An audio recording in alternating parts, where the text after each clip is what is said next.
Assalamualaikum, selamat pagi. Yang terhormat Ibu Sri Isnawati selaku dosen pengampu mata kuliah Ekonomi Moneter dan teman-teman sekalian. Kami dari kelompok 4 akan mempresentasikan materi yang berjudul inflasi. Sebelum memulai presentasi, berikut ini saya perkenalkan nama dan juga NIM dari kelompok 4. Yang pertama ada Gati Pranaweng Tias dengan nomor NIM akhir 0051, ada Dinda Sasana Bila dengan nomor NIM akhir 0052, kemudian ada Amanda Adistia dengan nomor NIM akhir 0054, dan saya sendiri Cecilia Rikaviana dengan nomor NIM akhir 0057. Pertama-tama, saya akan menjelaskan pengertian apa itu inflasi.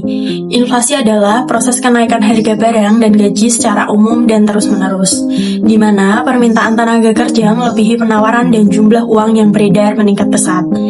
Inflasi ditandai dengan kenaikan harga yang tidak merata dan bukan hanya kenaikan satu kali.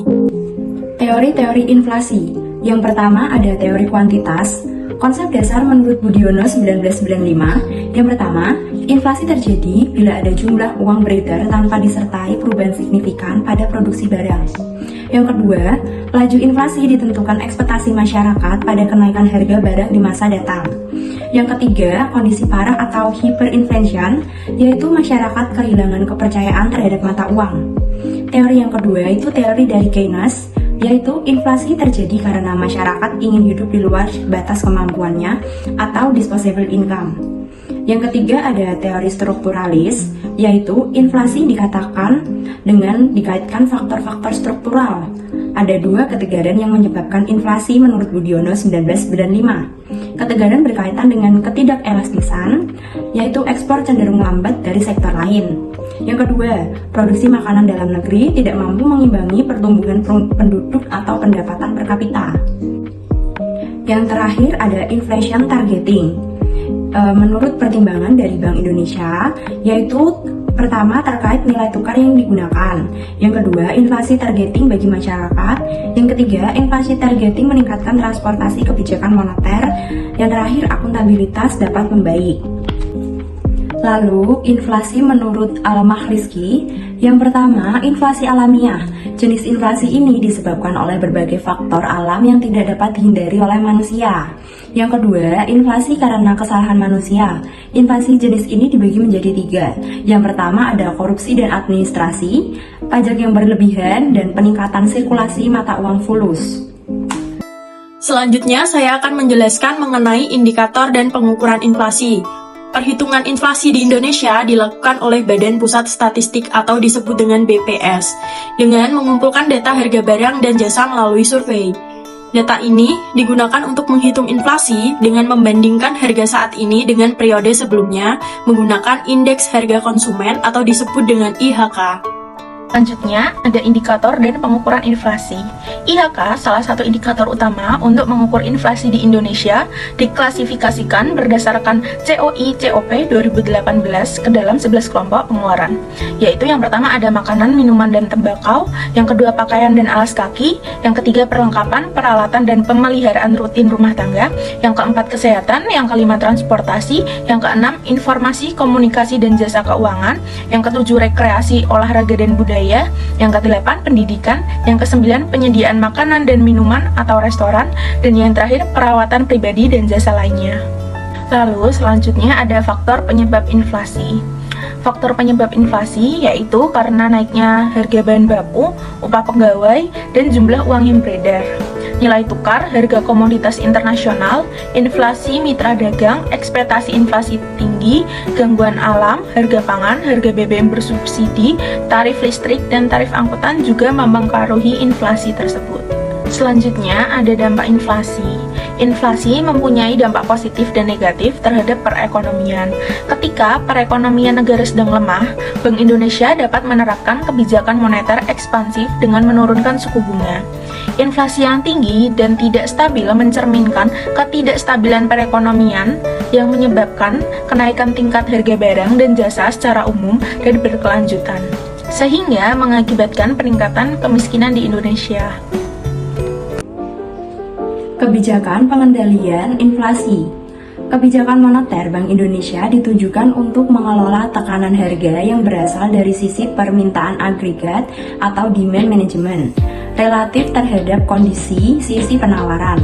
Kebijakan moneter tidak ditunjukkan untuk merespon kenaikan inflasi yang disebabkan oleh faktor yang bersifat kejutan dan bersifat sementara atau temporer, yang akan hilang dengan sendirinya seiring dengan berjalannya waktu. Salah satu kebijakan yang efektif untuk mengatasi kondisi ekonomi yang tidak stabil pada suatu negara adalah melalui kebijakan fiskal. Stabilitas ekonomi suatu negara diantaranya tercermin dari stabilitas harga, dalam arti tidak terdapatnya gejolak harga yang besar yang dapat merugikan masyarakat. Pada awal tahun 2024, tingkat inflasi di Indonesia mencapai 3%, sedikit di atas target pemerintah sebesar 2,5% pada tahun ini. Hal ini mendorong kebijakan moneter dan juga fiskal untuk mengendalikan inflasi dan menjaga daya beli masyarakat. Data target inflasi ini dapat ditemukan di situs Bank Indonesia ataupun instansi pemerintah terkait seperti Kementerian Keuangan, Kantor Kementerian Koordinator Bidang Perekonomian, ataupun Kementerian PPN atau Bappenas. Berikut ini adalah data target inflasi dan juga inflasi aktual dalam 7 tahun terakhir.